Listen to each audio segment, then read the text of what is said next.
phàm kén tại lo yêu tiếng lai nhẹ miền dù miền mà phía giờ tổ ni ta miền nhiều kênh ó hơi cho nên tình điểm tiếp giang cha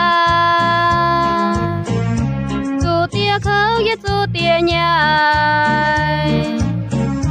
thời buổi chui nên dù siêu khâu tai buổi chui nên chú tai dù phiêu điện này non phàm kén ta phàm nói nên anh nàng tai dù lời gọi nên dễ say còn cô búa ở miền múa ôi chú có nhiều doan xiên chiều nên nam ơi lung địa nhảy miền đồ mời búa mai tu ngại lòng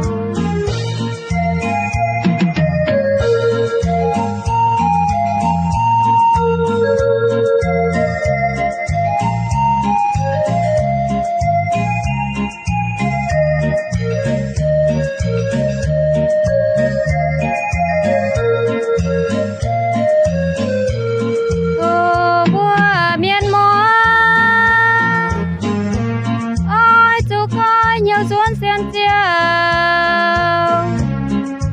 nên ham hơi lung địa nhẹ miền thu mây búa mất tu ngại lào phàm miên hiu kinh ó hơi cho nên tình nhằm tiếp sang cha dù tia khâu yết tô tia nhai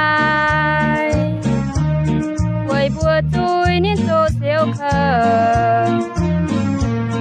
tai búa chui nên số tai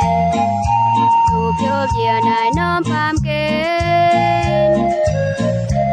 ta phàm nói nên anh nàng tai dù lời gọi nên nhớ sai còn nên mình liêu lời chẳng còn tiền khảo nên nhẹ miền nên bên trắng chim nên nhẹ miền chiều bùa bùa chúa chúa chờ